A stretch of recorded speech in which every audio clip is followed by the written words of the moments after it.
На голем ден Илинден, но и во годината кога пензионерите прославуваат 70 години од организираното пензионерско действување во село Богомила, општина Чашка, отворен рекреативен дом за пензионери и млади.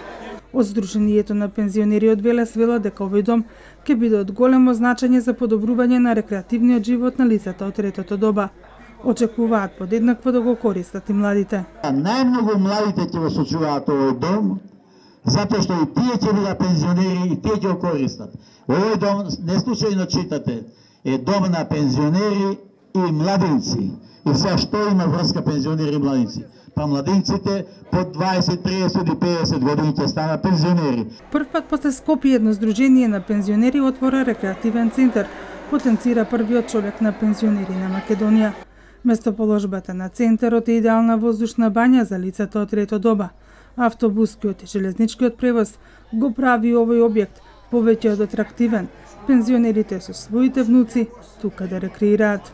Кај нас старите е мудростта, искуството, кај нас е знаењето, кај младите е силата.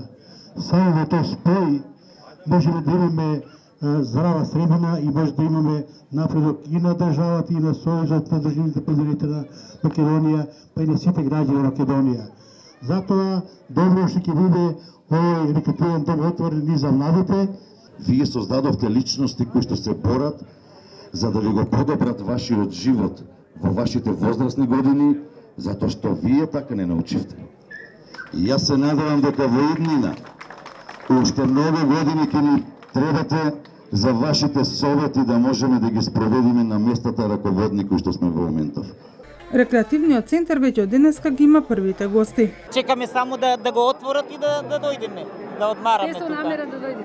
Да, ние сакаме, уште вчера се информиравме, сакаме меѓу првите ако треба. Овдека има и воздух, и вода, и има кај да купиш се уште не мора да размислуваш за храна дали ти треба или не. Само парите в джеп и иди. Со одењето во пензија, луѓето го губат тој континуитет на контакт со другите краеви, така да ваквите објекти ќе придонесат да доваѓаат и да се дружат.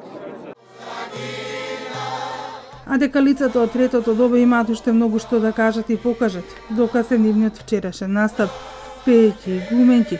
Тие го надополнуваат слободното време, но и ја промовираат македонската историја.